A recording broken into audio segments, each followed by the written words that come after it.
If you've ever felt the quiet urge to step away from crowds, to leave a packed room early, to choose the empty cafe over the busy one, to breathe more easily when the noise fades, you may have wondered if something about you is out of place. The world often praises those who thrive in constant motion. Busy rooms, full calendars, and endless social energy are treated as signs of success, connection, and confidence.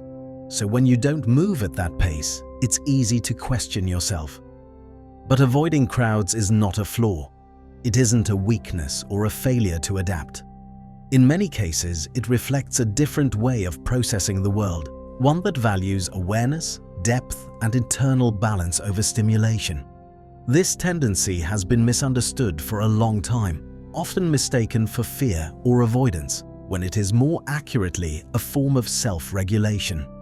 Some people experience crowded environments as overwhelming not because they dislike others, but because their nervous systems register more information at once. Where one person experiences a general hum of sound and movement, another notices individual voices, subtle expressions, shifts in tone, and changes in emotional atmosphere.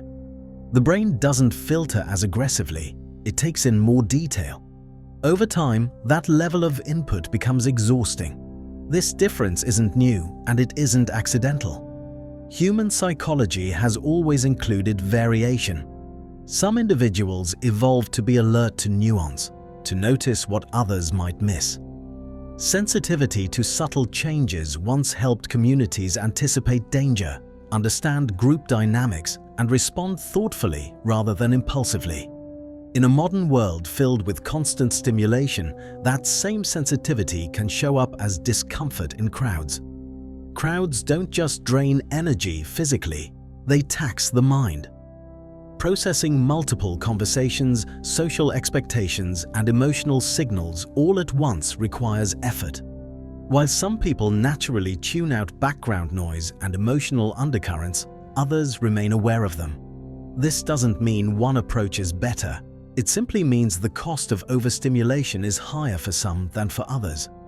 Often, it isn't the presence of people that feels tiring, but the demand to perform. Large social settings tend to encourage surface-level interaction, polite smiles, quick exchanges, roles we step into without thinking. For those who are attuned to emotional honesty, this gap between what's expressed and what's felt can be draining.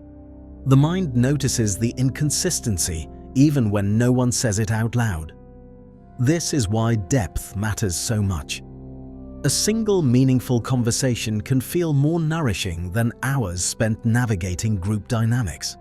Choosing fewer interactions isn't about withdrawal, it's about selectivity. It reflects an inner sense of proportion, an understanding that attention and energy are limited and where they go matters.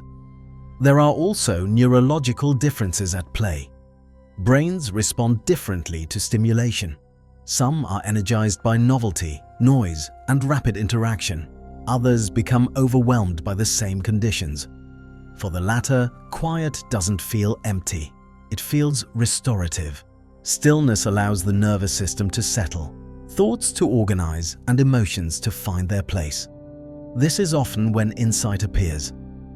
In moments of solitude, the mind can integrate experiences rather than react to them. Ideas connect. Feelings clarify. What might look like disengagement from the outside is often deep internal processing. Stepping away isn't a rejection of life, it's a way of understanding it more fully. People who avoid crowds are often emotionally perceptive. They tend to notice shifts in mood, unspoken tension, and emotional nuance. In busy environments, this sensitivity means absorbing more than just personal experience. It can feel like carrying fragments of others' emotions, stress, excitement, unease, without intending to. Distance becomes a way to reset and return to oneself. This permeability can be challenging, but it also brings strengths. It supports empathy, careful listening, and an ability to respond thoughtfully rather than reflexively. These qualities don't always stand out in loud or fast-moving spaces, but they matter deeply in moments that require understanding and presence. In cultures that equate visibility with worth, choosing quiet can be misinterpreted as avoidance. But often it's discernment. It reflects an awareness that constant exposure dulls attention and that clarity requires space. Peace isn't something that appears by accident. It's something people learn to protect. Avoiding crowds doesn't mean avoiding life. It often means respecting limits. It means recognizing when stimulation has crossed into overload and responding with care rather than force. That kind of self-knowledge doesn't come automatically. It develops through experience, reflection, and honesty. There is a quiet steadiness in this choice. Instead of measuring life by how full it looks from the outside, you measure it by how aligned it feels on the inside. You may be less concerned with approval and more concerned with integrity. Less interested in keeping up and more interested in staying grounded. History offers many examples of individuals who valued solitude not because they rejected others, but because they needed space to think clearly. Their insights didn't come from constant interaction, but from reflection. Their contributions emerged from periods of quiet, not continuous noise. This pattern isn't about superiority, it's about fit. Of course, this doesn't mean crowds are inherently negative or that those who enjoy them are misguided. People draw energy and meaning from different sources. Some thrive on collective momentum, others thrive on stillness. Problems arise only when one way of being is treated as the standard for everyone. If you tend to avoid crowds, you aren't missing out on life. You're engaging with it in a way that suits your nature. You listen more carefully. You feel more deeply. You choose environments that allow you to stay connected to yourself rather than scattered. So when you step away from noise, there's no need for apology. You're not retreating, you're recalibrating. You're responding intelligently to your own limits and needs. In a world that rarely pauses, that awareness is uncommon. You are not broken. You are not lagging behind. Wanting space doesn't make you strange or deficient.